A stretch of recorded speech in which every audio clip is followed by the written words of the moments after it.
क्या आपने कभी सोचा है कि 50 साल की उम्र में भी किसी अजनबी से पहली नजर में वो एहसास हो सकता है जो अक्सर सिर्फ फिल्मों की जवान हीरोइनों को होता है। बनारस की गलियों में गंगा के किनारे एक ऐसी ही कहानी शुरू होती है जो आपका दिल छू जाएगी। तो चलिए शुरू करते हैं चिन्ना चिन्ना आशा की पूरी कहानी।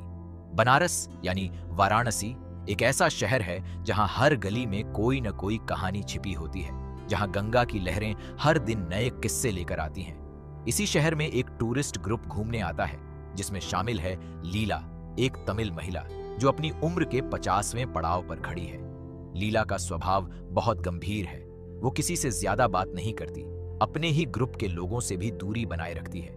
उसकी आंखों में एक उदासी है, एक ऐसा दर्द जो वो किसी को नहीं दिखाना चाहती। वो अपने ग्रुप के साथ घाटों पर घूमती है, मंदिरों में जाती है, लेकिन उसका मन कहीं और उलझा हुआ रहता है। दूसरी तरफ है मास्टर माधवन, एक मलयाली आदमी जो बनारस में सालों से रहता है। माधवन मास्टर हर किसी से हंसकर बात करते हैं। बनारस की गलियों में हर दुकानदार, हर नाविक, हर पुजारी उन्हें जानता है। वो आजाद पंछी की तरह जीते हैं, बिना किसी बंधन के, हर पल को खुलकर जीते हैं। उनकी मुस्कान में एक सुकून है, एक ऐसी शांति जो सालों के अनुभव से आती है। एक दिन टूर ग्रुप के साथ घूमते हुए लीला अचानक अपने ग्रुप से बिछड़ जाती है। बनारस की तंग गलियों में भीड़ इतनी ज्यादा होती है कि एक पल में वो अकेली रह जाती है। घबराहट में वो इधर उधर अपने ग्रुप को ढूंढने लगती है, लेकिन कोई नजर नहीं आता। और तभी उसकी किस्मत उसे एक और झटका देती है। भीड़ में किसी ने उसका पर्स चुरा लिया है, जिसमें उसका फोन, उसके पैसे, उसके जरूरी कागजात सब कुछ था। लीला को समझ ही नहीं आता कि अब वो क्या करे। वो एक अनजान शहर में है, उसके पास न पैसे हैं, न फोन, न कोई पहचान वाला। डर और असहायता के आंसू उसकी आंखों से बहने लगते हैं। वो घाट के किनारे बैठ जाती है, अकेली, टूटी हुई, रोती हुई। यही वो पल है जब माधवन मास्टर की नजर उस पर पड़ती है। वो देखते हैं कि एक अजनबी महिला परेशान है, रो रही है, अकेली बैठी है। माधवन मास्टर का दिल पसीज जाता है, लेकिन वो जल्दबाजी नहीं करते। वो जानते हैं कि किसी अनजान महिला के पास सीधे जाना ठीक नहीं होगा, इसीलिए वो धीरे धीरे बड़ी सावधानी से उसके पास आते हैं। पहले वो दूर से ही उसे भरोसा दिलाते हैं कि वो मदद करना चाहते हैं, कोई नुकसान नहीं पहुंचाएंगे। धीरे धीरे लीला का डर कम होता है और वो माधवन मास्टर पर भरोसा करने लगती है। यहीं से शुरू होती है उनकी अनोखी दोस्ती। समस्या ये है कि लीला सिर्फ तमिल भाषा जानती है और माधवन मास्टर सिर्फ मलयालम बोलते हैं। दोनों की भाषा अलग है, लेकिन इंसानियत की भाषा एक ही होती है। माधवन मास्टर टूटी फूटी हिंदी और इशारों से लीला को समझाते हैं कि वो घबराए नहीं, वो उसकी मदद करेंगे। वो उसे पुलिस स्टेशन ले जाते हैं, उसकी शिकायत दर्ज कराने में मदद करते हैं, लेकिन पुलिस बताती है कि पर्स वापस मिलना मुश्किल है और उसके ग्रुप को ढूंढने में भी वक्त लगेगा। लीला पूरी तरह से टूट चुकी है। उसके पास न होटल का पता है, न किसी से संपर्क करने का जरिया। माधवन मास्टर उसे अपने घर ले जाने का फैसला करते हैं। उसे भरोसा दिलाते हैं कि जब तक उसका ग्रुप नहीं मिल जाता वो उसकी पूरी मदद करेंगे। शुरुआत में लीला हिचकिचाती है। एक अनजान आदमी पर इतना भरोसा करना उसके लिए आसान नहीं होता, लेकिन उसके पास और कोई रास्ता भी नहीं बचता। धीरे धीरे दोनों साथ वक्त बिताने लगते हैं। माधवन मास्टर उसे बनारस की गलियां दिखाते हैं, घाटों की कहानियां सुनाते हैं, गंगा आरती में साथ ले जाते हैं। हर शाम जब आरती की घंटियां बजती हैं, दियों की रोशनी गंगा में झिलमिलाती है, तब लीला के चेहरे पर पहली बार एक हल्की सी मुस्कान दिखती है।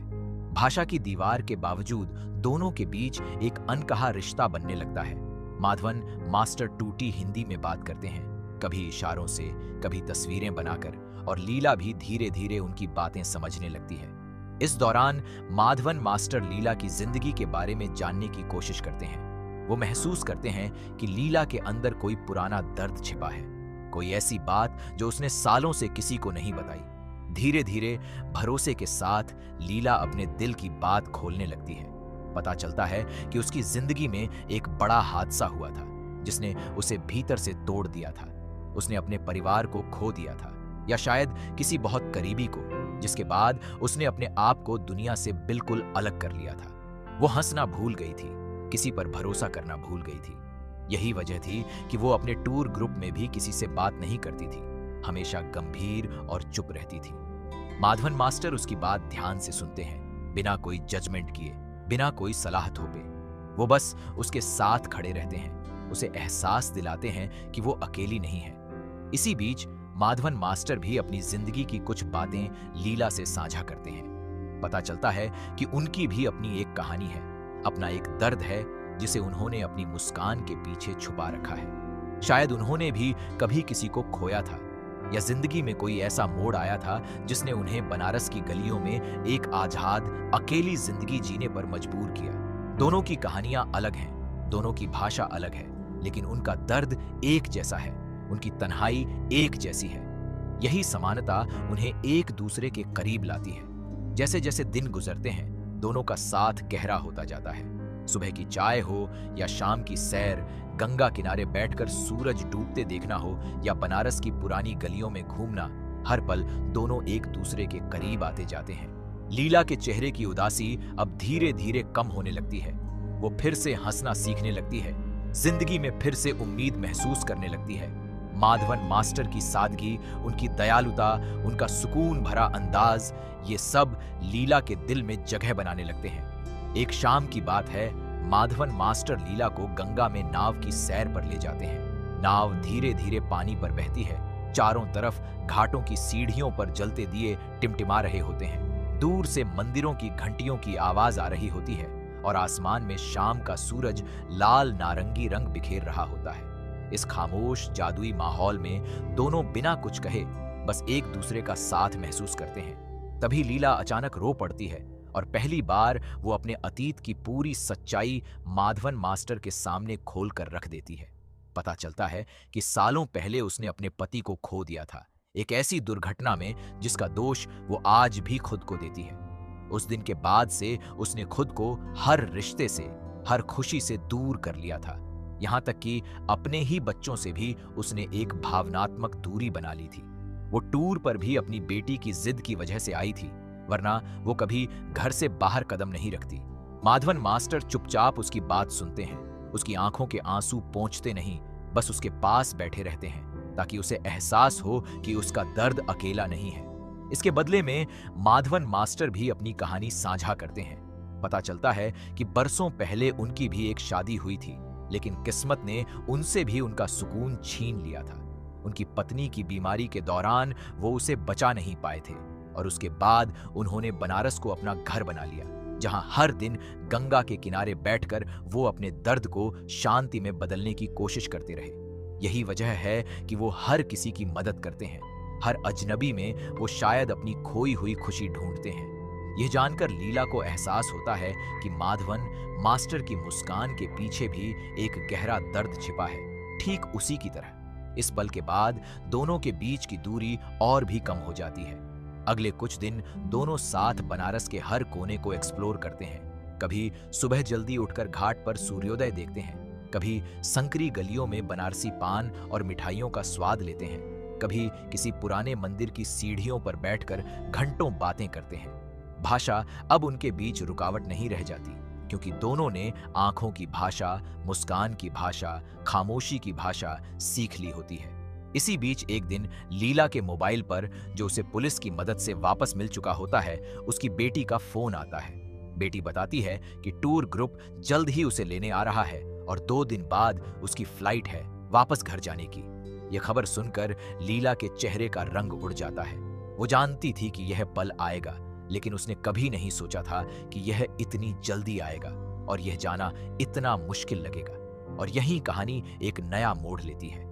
जो शुरुआत में सिर्फ एक मदद थी, एक अजनबी की मदद करने की भावना थी, वो धीरे धीरे दोस्ती में बदलती है और फिर दोस्ती से आगे बढ़कर एक ऐसे एहसास में बदलने लगती है जिसे शब्दों में बयां करना मुश्किल है। दोनों उम्र के उस पड़ाव पर हैं जहां समाज अक्सर मान लेता है कि प्यार, अपनापन, दिल की धड़कनें, ये सब सिर्फ जवानी की बातें हैं। लेकिन चिन्हा चिन्हा आशा हमें दिखाती है कि दिल की उम्र नहीं होती, एहसास कभी भी किसी भी उम्र में जन्म ले सकते हैं। लीला के मन में उलझन शुरू होती है। वो जानती है कि उसका टूर ग्रुप जल्द ही उसे ढूंढ लेगा या उसे वापस अपने शहर लौटना होगा। उसकी अपनी एक जिंदगी है, अपने कुछ बंधन हैं जिनसे वो पूरी तरह आजाद नहीं हो सकती। दूसरी तरफ माधवन मास्टर की अपनी दुनिया है, बनारस की गलियां, जिन्हें छोड़कर वो कहीं और नहीं जा सकते। दोनों के बीच एक अनकहा डर पनपने लगता है, ये एहसास कि शायद ये साथ बहुत जल्द खत्म हो जाएगा। यही डर उन्हें और करीब लाता है, क्योंकि जब पता हो कि वक्त कम है तो हर पल और कीमती लगने लगता है। इस दौरान फिल्म में कई भावुक पल आते हैं, जहां दोनों अपने दिल की गहराइयों से बातें करते हैं, कभी हंसते हैं, कभी चुप रहकर एक दूसरे का साथ महसूस करते हैं।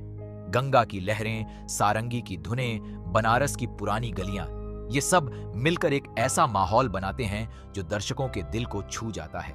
आखिरी रात माधवन मास्टर लीला को अपनी सबसे पसंदीदा जगह ले जाते हैं, एक ऐसा छोटा सा घाट जहां शायद ही कोई पर्यटक जाता हो, जहां सिर्फ स्थानीय लोग शाम को बैठकर गंगा को निहारते हैं। वहां बैठकर दोनों बिना शब्दों के घंटों एक दूसरे का साथ महसूस करते हैं, जैसे वो जानते हों कि शब्द अब काफी नहीं है, सिर्फ खामोशी ही इस पल की गहराई को बयां कर सकती है।